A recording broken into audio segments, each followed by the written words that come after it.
I'm so happy. I'm so happy talaga. Everything. Hello, bakit ka happy? Paiyak siya. Di pa naman sure. Light sa'yo. Hindi ka tabi na prank. Hindi. Hindi kami nag-prank. Hindi ako nag-prank. Big ka pa.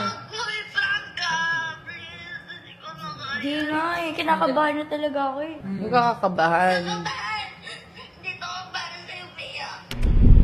Totoo ba? nga. Alam Alam ni Mami Oni? Oo, siya nga yung dahilan kung bakit ko nalaman eh. Nagkikwento siya, sabi niya, basta Bea, gawin mo na lahat, huwag ka lang magpabuntis. Tapos sabi ko, Mami, I'm 5 days delayed. Pero like, sinabi ko yun nang wala lang. Kasi sanay naman ako na ma-delay. Sabi niya, hala, magpiti ka na.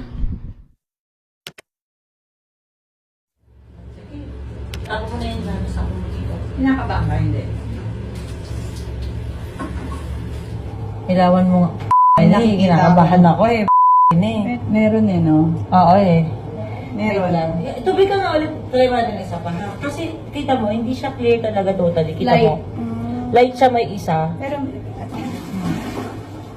Tignan mo to. yan na! Kitang-kita ko ni.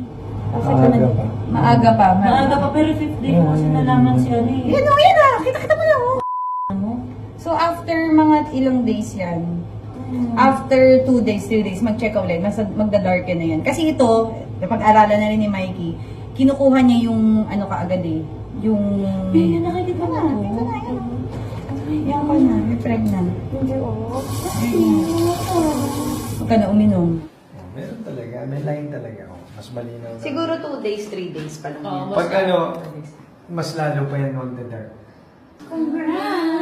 Blessing ni Lord yan. Hindi yan basta-basta. Pwede ka daw mag-ER, pero sure Hindi na naman, yun. actually, pwede siya mag-defer para matahimik ka, hindi ka mag-ER.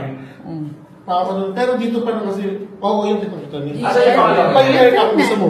Sasabihin lang yan sa inyo, hindi pa pwede pang hindi buntis, it's too early. Pero technically, alam mo buntis ka na. Alam mo nakabuo ka na. At least, alam mo, ito yung sasabi ko sa'yo. Hindi lang to basta yung parang masistress ka. Peace of mind din na huwag ka na iinom, wala ka na i-inject, wala ka na mga ibapahid, wala ka ng ano. Raw food. It's summer na anymore. No. Hindi na. Cook na dapat. Cook lahat, oh. Tapos mag-ano ka na rin, mag-folic Folic acid acid ka ka na. na. Bili ka na ng folic acid. Dapat may kasama ka na rin sa condo. Hindi ka dapat. Hindi ka pwede mag-isa. I'm going to New York next week. New York. Ano mo sa doktor mo? Punta ka muna sa doktor. Ako pwede. Most likely, hindi ka mamaselan, bata ka. Pwede ka naman. Pwede Kaya ka naman. umuot sa ano pa lang yun, eh, di ba? Pwede ka naman yan. Pero hindi ka na pwede surgery, wala.